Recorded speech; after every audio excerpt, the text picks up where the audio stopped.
엄마 국어 10분 국어입니다. 1, 3학년도 수능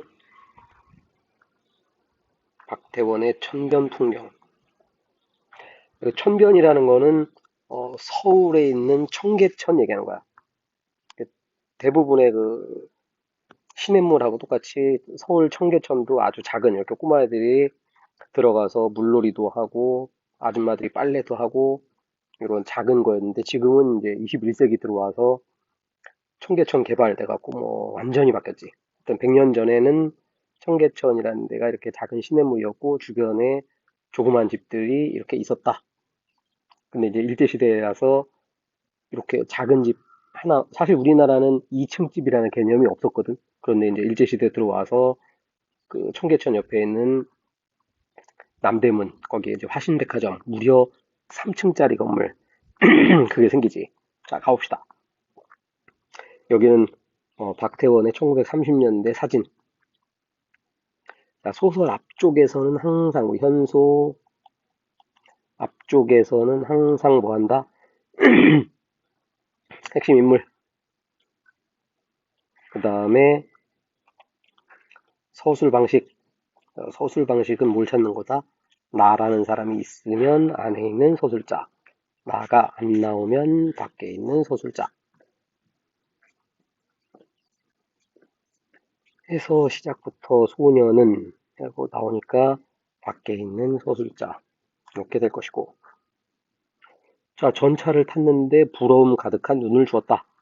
100년 전이니까 사실 서울에만 전차라는 게 있었고 나머지 이 한반도에는 전차라는 개념, 사실은 자동차도 거의 없을 때지. 그래서 엄청 신기해. 근데 문제는 시골에서 이제 올라왔어. 올라왔는데 전차를 구경을 했는데 안 타. 그래서 야, 금방 가는데 왜 타냐? 옛날 기록을 보니까 지금 이제 사람들이 건강을 위해서 하루 만보 걷기 뭐 이런 거라는데 조선시대 평균치를 이제 연구를 해봤더니 일반적으로, 그러니까 양반들 빼고 일반 백성들은 하루에 보통 4만 보에서 5만 보를 걸어 다녔대. 당연하지. 옛날에는 말도 없고 차도 없고 뭐 수레바퀴도 없고 그냥 걷는 수밖에 없으니까. 그리고 지금 같으면 당연히 지하철을 탈 거리, 그러니까 그 청량리역 정도에서 종로까지를 얘네들은 걸어온 거지. 야, 금방 간다. 금방은 걸어가면 1시간 걸리는데. 자, 그런 와중에 이 꼬마는 계속 구경하는 거야. 2층, 3층, 4층, 우와, 건물 엄청 높군. 시골에서는 똑똑하다는 별명으로 불려온 소년으로서도 어느 틈엔가 어린이 마음은 걷잡을 수 없게 들떴다. 서울에 처음 와보니까 신기한 거지. 자, 이번엔 B야. 그는 눈을 들어서 천변을 바라봤는데 젊은이도 있고, 그 다음에 뭐 잡담을 하고, 장난치고, 권투도 하고, 창수의 눈에는 재미스러웠다. 아까 그 소년이 창수라는 걸 이제 확인이 되지. 그러한 소년의 눈에는 모든 사람들이 한결같이 잘나 보이는 것도 어쩔 수 없는 일이 아니냐.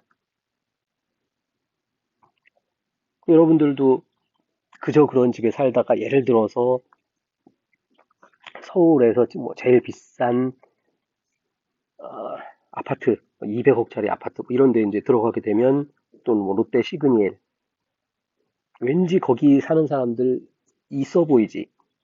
그래서 소년이 도시에 이제 처음 왔는데 envy, 뭐야, 부러워한다 이 뜻이지. 개 부럽다 라는 심리를 서술하고 밖에 있는 서술자고, 이 정도만 찾으면 되지.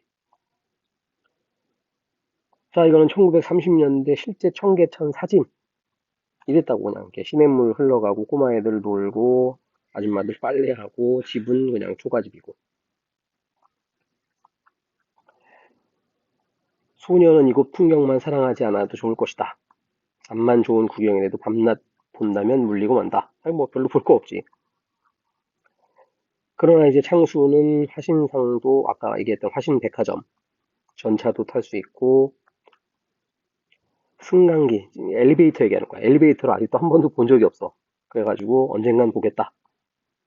자, 그렇게 건물을 구경하고 있었는데 서너 명의 아이들이 옆에 둘러왔어. 야, 얘가 바로 시골 아이구나. 왜냐면 서울 사람들은 지하철 같은 걸 쳐다보면서 우와 신기하다 이런 얘기 안 하지. 근데 처음 시골에 있다가 처음 서울 올라오면 지하철 같은 거 보면 신기하더라. 그래서 야 시골아 야 시골아이 심지어는 2살 꼬마애도 시골아 시골아 이러면서 약 올려. 그 얘도 꼬마니까 그래서 얼굴 빨개져가지고 놀래가지고 옆에 있는데 서울 아이들이 하하하 소녀는 모욕을 느끼지 않으면 안 되었다. 그렇게 비웃은 아이들이 있었는데 저보다 좀 큰 아이가 아까부터 여기를 지켜보다가 하하 놀라기는 너 약국에 오늘 들어왔구나. 어른같이 그런 걸 묻는다. 창수는 얼굴을 붉히면서 끄덕끄덕 그러면서 아 다시 아빠 따라서 시골로 돌아가고 싶어. 끝. 내용 없지. 이게 이제 이 사진은 1970년대인가 사진이래. 자 창수가 있고 꼬마 애들은 놀렸고 하지만 큰 아이는 이런 걸 뭐라 그래? 연민. 불쌍한 사람 나오면 항상 연민. 부끄부끄 느꼈고 I wanna go home. 집에 가고 싶었고. 대단히 간단한 이야기. 그러나 문제는 역시 수능답게 상당히 잘 출제했어. 자, 엄마 구의 특징이 뭐라고? 문제를 푸는 낚시법을 알려준다. 자, 계속 강조한 것들. 가장 적절 뭐라 그랬지? 끝부분에서 출제한다. 또는 반복된 것을 출제한다. 그래도 안 보이면 여기로 간다. 특히 서술 특징은 앞부분에서 결정나는 거지. 자, 맨 끝부분하고 반복된 부분 잠깐만 확인해 볼게요. 여기 보면은 얼굴 붉히고 끄덕하고 문득 붓석 계속 이 짤막한 대여섯 줄인데 쉼표를 엄청나게 많이 찍었고 그 다음에 여러 대상과 장면들을 서술을 하였다. 여러 대상은 그 앞 장면에 더 나오지. 여기 하신상도 볼 수 있고 전차도 탈 수 있고 올치 3층 꼭대기 4층 꼭대기 뭐 이런 식으로 상당히 잘 만든 답지. 자 나머지 잠깐 쳐다보면 계속 강조하지만 우리 소설이라는 거는 분량, 출제 분량상 다양한 특성을 줄 수가 없어. 나오면 바로 지워버리면 돼. 자, 그 다음에 분열된 의식, 이런 것들은 특수한 소설만, 특히 어디? 이상, 날개, 이런 특수한 소설에서만 가능하다. 자동기술법. 자, 아까 다양한 거랑 거의 똑같은 얘기, 입체적인 서술. 일단 입체적이란 말이, 정확하게 뭘 입체적이다라고 할 수가 없어. 나오면은 지워버리면 되고. 자, 빈번한 장면 전환, 얘도 마찬가지예요. 장면이 달랑 2개밖에 없는데 뭐 빈번한 장면 전환 할 수가 없지. 그런 장면들은 우리 평가원에서는 출제 안 한다. 장면 바뀌어봤자 뭐 서너 번. 그리고 빈번하다는 게 몇 번 바뀌는 게 빈번한지 아무도 알 수 없지. 그러니까 이런 거를 답을 낼 수가 없다고. 자, 이 답지도 상당히 잘 나온 답지고 긴박한 분위기는 항상 어디 전쟁 장면에서만 출제. 자, 서술 방식 문제인데 상당히 스탠다드하게 개념어들을 잘 정리한 문제니까 이 놈은 다시 한번 쳐다보면서 확인합시다. 자, 보기의 관점에서 사회문화적 맥락에서 1930년대 이 당시에 세태 소설이 유행이었거든. 왜냐하면은 시대가 바뀌었지. 조선시대에 오다가 이제 근대화로 넘어가면서 시대가 많이 바뀌었으니까 그것들을 그 세태의 흐름 같은 것들을 이렇게 소설에 녹여가지고 쓴 소설. 대표 선수가 박태원의 천면 풍경. 얘는 살짝 지식으로 기억을 하면 좋고 수능에도 그러니까 출제하는 거지. 자, 얘는 이 문제보다는 이게 더 중요한 거야. 그러니까 계속 강조했지만 요즘 문학에서는 기역, 미을 많으면은 막 기역에서 기니디리, 미비시, 뭐 이응까지 일곱 여덟 개까지 해갖고 기역, 미을은 디귿, 리을과 달리 이런 식으로 상당히 복잡한 이런 문제들을 좀 출제를 하게 되고 이런 문제들은 항상 어떻게 하느냐 지문 왔다 갔다 하면 특히 소설 쪽에서 지문 왔다 갔다 하면 시간을 많이 뺏겨요. 그래서 문제 옆에 이렇게 간단하게 정리를 해야 되고 그냥 기억이 뭐 이게 아니라 그것들을 분류해서 이거는 세모고 이거는 동그라미고 이 정도는 구분을 해줘야 돼. 그래야 문제를 풀지. 그 다음에는 당연히 모든 문제는 뭐다? 주제랑 연결된다. 끝부분의 주제가 뭐였어? 연민. 그래서 큰 아이는 같은 서울 애들이긴 했지만 불쌍한 상수를 연민하고 있다. 대단히 잘 낸 문제. 자, 여기도 역시 굉장히 잘 낸 문제인데 특히 이 부분을 반드시 기억해야 돼. 왜냐하면 이거는 문학에서 대단히 잘 나오는 답지니까.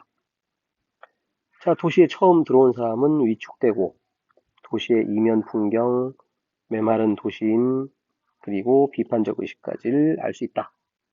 자, 문제는 이 비판이라는 답지가 수능에서 성립하려면은 어른이거나 또는 도덕적으로 우월한 위치를 가져야 비판을 할 수 있는 거야. 꼬마애거나 또는 도덕적인 범죄자이거나. 그 태평천하라는 우리 세마색 소설 보면은 그 윤지기 영감 엄청 친일파의 개쓰레기가 나오지. 근데 걷다 대고 이 양반이 뭐라고 하냐면 이렇게 좋은 세상에 왜 너네들은 사회주의 운동하냐 이런 식이 나오는데 거기다만 딱 밑줄 치고 그 윤지기 영감의 비판적 시각을 드러낸다. 왠지 그럴듯하지. 안 된다고. 도덕적인 범죄자는 비판적 의식을 가지면 안 된다. 간단한 예를 들어주면은 뭐 그닥 좋은 예는 아니지만 뭐 이미 죽은 사람이니까 뭐 전두환 대통령 이런 사람들이 1980년에 쿠데타 해가지고 정권을 이제 뺏었는데 제일 먼저 한 게 뭐냐면은 정의사회 구현. 쥐가 대통령 되면서 쓰레기 짓을 하고 올라왔는데 정의사회를 만들겠다. 돼 안 돼? 안 되지. 그런 거랑 똑같은 거라고. 잘 나오는 거니까 기억. 여기도 마찬가지 상수가 도시 문명을 비판적으로 인식한다. 그냥 꼬마 애들은 무조건 안 된다. 라고 머릿속에 기억하면은 여러 문제에서 써먹을 수 있습니다. 자, 여기는 요약인데 상당히 요약을 잘 해놨어.